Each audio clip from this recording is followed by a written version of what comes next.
जय Jagannath studying with mind channel को मोर स्वागत।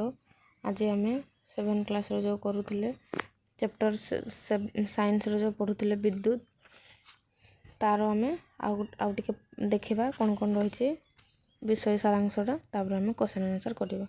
छुआ मैंने प्लेलिस्ट बना ही प्लेलिस्ट जाकि तुमने चेक कर देख बर्तमान गोटे एलईडी जलाइबा को चेष्टा करवा। एलईडी बल्ब मु कही कि एलईडी रो full form light emitting diode.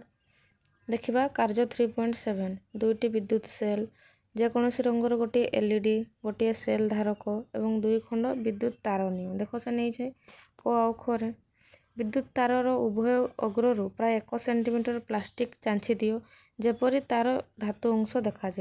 देख से केमती चांछी देछि जेमती तार धातु अंशटा देखा जाउछि। देख चित्र क को देख और चित्र ख को मध्य देख। दुईटी तार को चित्र 3.10 को भली एक धारक सह संयोग कर।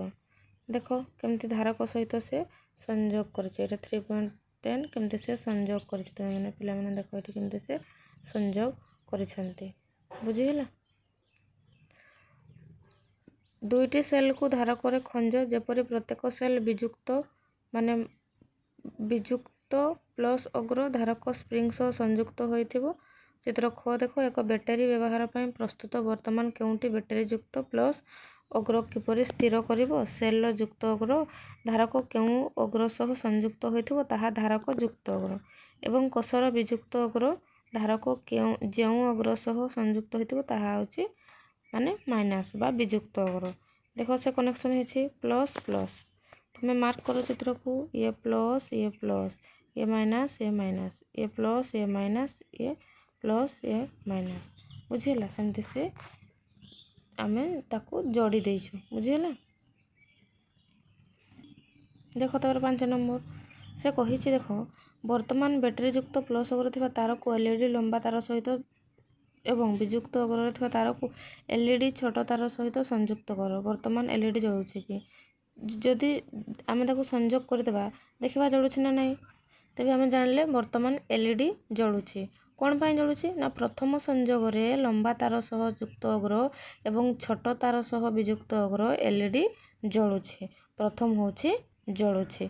तापर देखिबा 6 नंबर पॉइंट कौन कहिछि उपरोक्त एलईडी संयोगर विपरीत चित्र 3.10 घ भली तार दुईटी को अदल बदल पूर्वक संयोग कर पूर्व भली देख ये जमी अदल बदल कर दी ता पूर्व भली यहाँ अदल बदल देख जदि तेरे 6 रे कि होछि ना ना द्वितीय संयोगर तार अदल बदल कला परे एलईडी जळु नाही। जेते तार आम अदल बदल करछे सेतेबेले एलईडी जळु नाही। तुमे निश्चय निरीक्षण करिथिबो चित्र 3.10 ग भली संयोगर एलईडी जळिथिबो और द्वितीय चित्र 3.10 भली संयोगर एलईडी जळि नथिबो।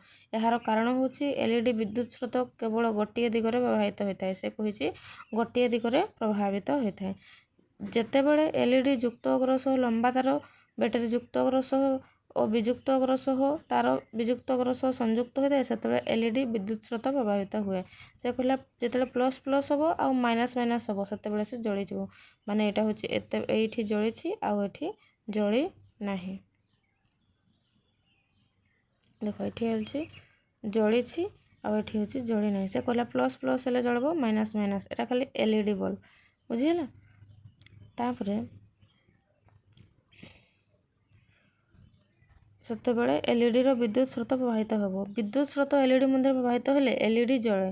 एलईडी रो सठिक संयोग पई सदा सर्वदा यत्नशील हेबो सबले केयरफुली रहिबो। अधिक जानिबा बेले बेले देखा जाय केतेक वैद्युतिक यंत्रपाती रे कोष गुडी को उपकरणर पार्श्व रे लगा जाय थाए सेतेबेले सेल रो अग्र गुडी को किपरि संयोग करा जाय थाए।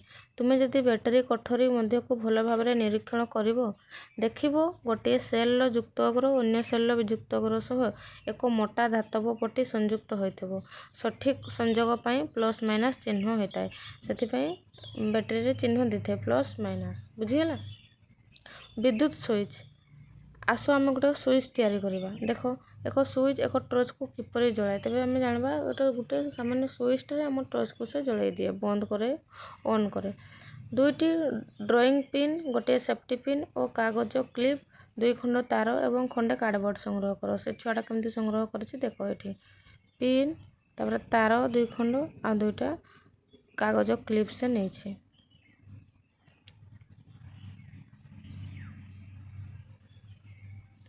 ଦେଖ ଚିତ୍ର 3.11 ଏକ ସୁଇଚ୍ ଅନ୍ ଅବସ୍ଥାରେ ସୁଇଚ୍ ନହେଲେ ଆମେ ଜାଣିପାରିବାନି ଅନ୍ ଅବସ୍ଥାରେ ନେବା। ଗୋଟିଏ ଡ୍ରଇଂ ପିନ୍କୁ ସେଫ୍ଟି ପିନ୍ କଣାରେ ଭର୍ତ୍ତି କରି କାର୍ଡ଼ବୋର୍ଡ଼ ଉପରେ ଲଗାଅ। ଲଗେଇଛି ଦେଖ କାର୍ଡ଼ବୋର୍ଡ଼ ଉପରେ ସେ ଲଗେଇଛି। ଯେପରି ସେଫ୍ଟି ପିନ୍ ମୁକ୍ତ ଭାବରେ ଘୁରି ବୁଲିବ, ଯେମିତି ସେଫ୍ଟି ପିନ୍ଟା ମୁକ୍ତ ଭାବରେ ଏପଟେ ସେପଟେ କରିଛି ସେମିତି ଘୁରି ବୁଲୁଛି। ଚିତ୍ର 3.11 ଅନ୍ୟ ଡ୍ରଇଂ ପିନ୍ଟିକୁ କାର୍ଡ଼ବୋର୍ଡ଼ ଉପରେ ଏପରି ଲଗାଅ ଯେ ସେଫ୍ଟି ପିନ୍ର ମୁକ୍ତ ଅଗ୍ରଟି ଏହାକୁ ସ୍ପର୍ଶ କରୁଥିବ। ପ୍ରତ୍ୟେକ ଡ୍ରଇଂ ପିନ୍ ସହିତ ଗୋଟିଏ ଲେଖାଏଁ ତାର ସଂଯୋଗ କର। ଏବେ ଆମର ସୁଇଚ୍ ପ୍ରସ୍ତୁତ ହୋଇଗଲା। ଆସ ଆମ ସୁଇଚ୍କୁ ପରୀକ୍ଷା କରିବା।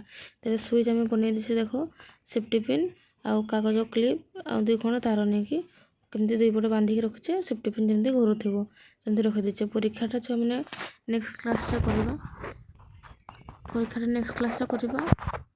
ଯଦି କିଛି ଡାଉଟ୍ ଥିବ ତେବେ ନିହାତି କମେଣ୍ଟ ଦ୍ୱାରା ପଚାରିବ। ନେକ୍ସଟ କ୍ଲାସ୍ରେ ଆଉ ଟିକେ ପଢ଼ିଦେବା। ପ୍ଲେଲିଷ୍ଟ ହେଇଯାଇଛି ଛୁଆମାନେ ଦେଖିଦେବ। ଜୟ ଜଗନ୍ନାଥ। Thank you.